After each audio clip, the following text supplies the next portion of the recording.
My office is at the marae. It's on the river, it's on the whenua.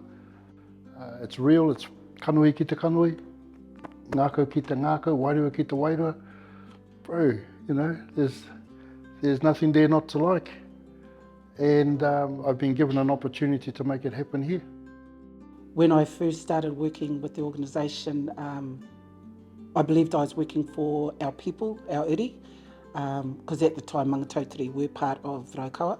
But then we've been through a lot of change, and it was probably hard to give up and move on somewhere else, but you're just well looked after, so there was no reason to move on anywhere else.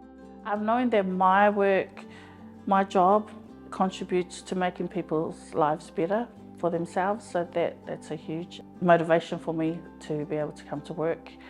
And also being able to share our Cook Island language with our staff as well.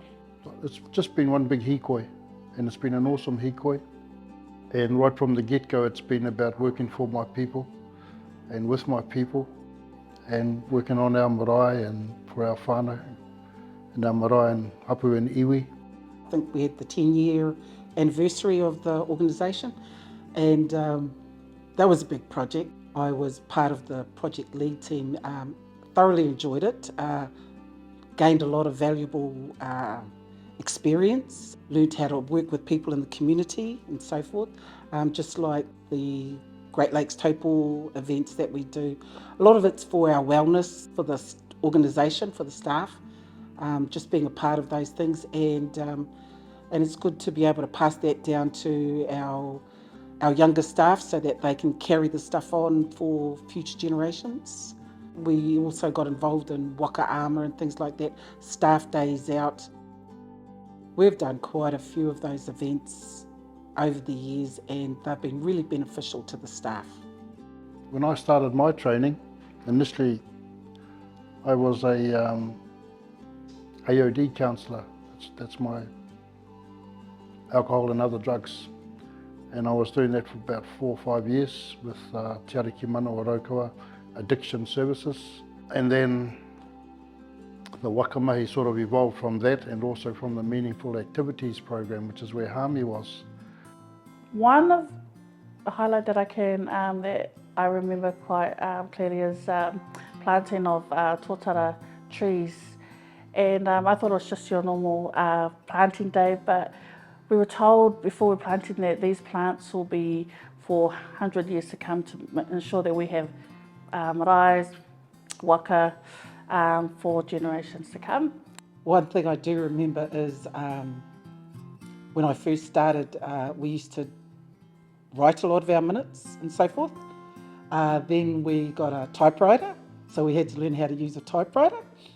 And then I got upgraded to a flasher style typewriter, and then eventually to a computer, which was quite new to us. And then over the years, we've been upgraded to laptops, iPads, Android phones, iPhones, and so forth. So our technology has evolved, and so has Raukawa over the years. We're always looking ahead to try to improve our services to the iri, and so that was one of the ways that we could do it. And of course, the more you learnt, the more you could pass on to team members that were coming through the organisation. My second memory highlight for me is getting the staff awards back in 2016. I was very shocked and surprised because I was going up against some staff who I looked up to while being here, and so getting that award, I was quite speechless. But what was also quite awesome about getting the award was I had one of my island aunties who did a pe'e for me, so that was quite a memorable moment for me. What's kept me here is the start of the day. So when we start a day, we will start a day with a karakia, imene, then we get to do our whole pānui. That to me is it's so uplifting. Me and Vicky, Kimi and Lizzie, we're still learning our culture too, but having that opportunity to be able to show everyone at work who we are as people, what we do, you know, through food, language, culture, is honestly, it's just quite heart-touching. And then having external providers come into our office and see what we do, and them acknowledging the work that we do is really was awesome. I do remember one of the first AGMs Raukawa had, people saw these minutes that were left and they said, "Who's Raukawa?" And that was over 20 years ago. And nowadays, you don't have that same thing. Everybody knows Raukawa because we're out there in the community. It's been good to watch how things have happened over the years, and I think we're getting better and better at it. That's what I like about what's happening here. So my advice would be to get involved in all the activities that we have here at Raukawa. You know, participate in the kaumātua games when it's time to help out. Any opportunity to do the planting, go and do it. Ten whare kōrero, all the whare challenges that we have here, just give it a go.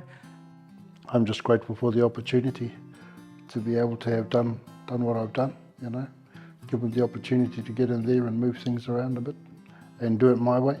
I like where we're going here with Raukawa in terms of how we're going to manage that kind of stuff and be a lot more effective, I hope, and a lot more let's do something for the people stuff, you know.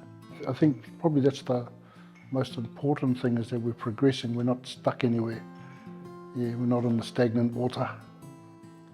I remember when I was first interviewed for my role, there was no office in Cambridge to have the interview at, so they came to my home and not knowing who was coming. So I thought, I better make a batch of fry bread or something. And the couple who came to interview me smelt the fried bread and said, yep. And that was it.